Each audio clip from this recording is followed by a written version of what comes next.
Hi, I'm Mark Canning and I want to explain to you and make it as easy as I possibly can about the different carpet fibres that are used in producing carpet. Generally, you just have a difference between man-made and natural products. And of those natural products, we're talking things like wool, size, that sort of thing. But overall, there are four fibres that are the most common ones.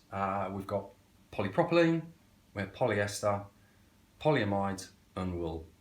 Now, when it comes to just deciding what sort of carpet that you want, and you know that you've got four major fibres that you've got to consider, how do you decide what you think is going to be best for you? What are the pros, what are the cons? And this is what I want to try and quickly explain to you here as succinctly as we possibly can. Polypropylene. What makes it so good? Right, the strengths. Polypropylene is the keenest price, so nothing really can be cheaper than that. Extremely durable, rugged, tough, and as you will be able to see here in a moment, it can handle bleach, which means that if you've got a really stubborn stain, then if you really want to put bleach at it to try and get that stubborn stain out, polypropylene will allow you to do that. What works against polypropylene? Well, it's an oil derivative, and we, as quite rightly, beginning to get fed up with all these things that we're doing to the environment, so it's oil-based. That's not great. Polypropylene will flatten quicker than any other fibre when it comes to making carpet, so it doesn't wear out, but it will flatten. And overall, with all the other fibres, it feels rougher, and actually do get a bit of an oily feel from polypropylene. Polyester. What's good about polyester? Well, it has better appearance retention than it does with polypropylene. You do have environmental plus points that you could do with polyester. Not every polyester carpet is made from recycled plastic bottles, but it is something that can be done. And there are some carpet products around that are made specifically from recycled plastic bottles. It definitely has a softer feel than you will get with polypropylene. And again, as you will see from this test here, stubborn stains, if you need to use bleach to try and get that stubborn stain out, polyester will allow you to do that so long as it's been solution dyed, and I will explain what that means in a moment. Negatively, with polyester, it is more expensive than polypropylene, and again, it's an oil derivative, oil-based product, not great for the environment. Polyamide. What's so good about that? Polyamide, without a shadow of a doubt, has the silkiest, softest feel compared to polyester and polypropylene. Nothing comes close to that feel. It has better performance than you will get from polyester and polypropylene. So despite the fact it feels really soft, this will outperform polyester and it will outperform polypropylene. And also, what you will find with polyamide is it takes to dyeing easier. And what that means is you will get more vibrant colours, different designs in it, which you can't get from these other products. Now, although you may not think that makes no difference to you, what you will find is that the choice of products and finishes will be more appealing to you generally if it's polyamide. What's not so good about polyamide? Well, it is more expensive than what you would get from polyester and polypropylene, and it is possible that if you get a very stubborn stain and you don't react to it quickly, it's possible that it could stain on polyamide. And again, polyamide is an oil-based product. Wool, finally, what makes wool so good? Well, it's got a better, softer, cozier feel than what you would get from the three man-made products. It naturally repels any form of soiling, and of course, wool, it comes from a sustainable source. We like that. From a weak point of view, wool is more expensive than polyester and polypropylene, probably around-ish the same sort of price point that you would get from polyamide. It's possible that moths could attack wool, depends where you live in the country, but the better quality wool-made carpets do have some form of moth repellent into it, so they like guarantee it against moth attack. So you shouldn't be put off by that, you just need to check that out. And also, it's a possibility that with a really stubborn stain, you may find that you can't get it out of wool if you don't react quickly. There are cleans that are readily available on the market, which will, if you know that you've had a stain and you react quickly with the stain remover, good chance you'll be able to get it out. So you shouldn't be completely put off by that, but you do need to be aware. To summarise then, when you're then trying to work out, well, how are these going to perform?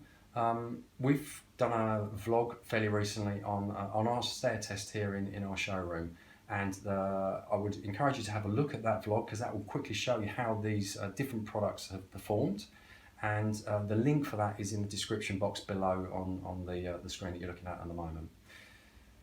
I've just thrown some bleach on here just so as you can see how these products will perform to that, and to try and help you understand a little bit more. It will make a difference whether the carpet has been solution dyed or piece dyed. What's the difference? Let me try and explain. If you have a look, you can see here with the carrot, the colour is the whole way throughout. That is equivalent to solution dyed. It's solid the whole way through, it's core, it's integral, the colour is integral to the product. On the other hand, if it's piece dyed, it will be like this radish. So you'll have your colour on the surface, but in the actual core of the product, it's virgin. There's no colour to it. Now, if something's integral, it means that it won't. You could use bleach to get some stubborn stains out of it. So when you may have heard people saying if it's nylon you can't use bleach, that's not true. If it's solution dyed, so you need to know that question. Again, solution dyed, obviously, sorry, you need to know the answer to that question. Solution dyed will be slightly more expensive, but the benefits that you will get from that, I think, overall, are worth spending, but of course you need to be aware of that. The other thing that I would like to say just before I wrap up is, if a product's bleach cleanable, is it actually a benefit? Well, I would again encourage you to go back to look at our stair test, because with polypropylene, yes, everybody says it's bleach cleanable, but because polypropylene flattens quicker than anything else, if the fibre itself is flattened and you've now got a stain on it, it's going to be really hard to get that out anyway. So you need to weigh the whole thing up. One last thing that I would say with polypropylene, there's something that you should consider. Polypropylene really sort of comes, I would say, in two different finishes. One is 2-ply yarn, one is single-ply yarn. What do we mean by that? Well, here's really two good examples that I can show you here about what we mean by 2-ply. Here, it's easy for me to pull that out because we've cut the edge. If you have a look here, you should be able to see there's two different colorations in here, which is two different colours of yarn which have been spun together and then tufted. Now that's what we mean by 2-ply. Here you can see I can just pull that apart and you've actually got two pieces of yarn that have been spun together and then tufted.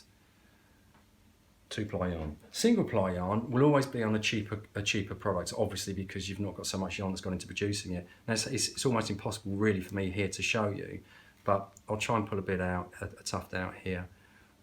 Really just like a complete fuzzball, but it is just it's just one single piece of yarn. So what? Well, if you've got 2-ply, 2-ply will keep its appearance, or it retains its appearance for longer.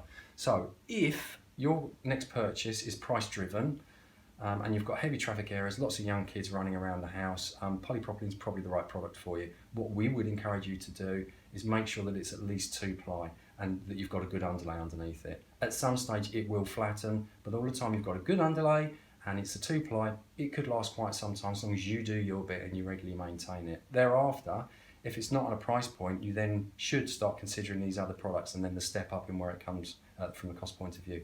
Hope you found that enjoyable. I'll be back soon. Now, a little earlier in the vlog, I poured some bleach on all of these samples here, and we've left it overnight, so as you can now see the reaction that all of these different fibres have when subjected to bleach. And as expected, polypropylene, there's no obvious effect, neither was there with the polyester. This was the solution dyed polyamide, which, if you remember the comparison between a carrot and a radish, that's why that hasn't bleached. But this is what will happen with polyamide if it's been piece dyed. It won't react at all kindly with bleach, and neither will wool. Now, of course, these are extreme cases. In reality, we very often don't bleach clean, but if with stubborn stains, you can see this is the sort of thing that can happen.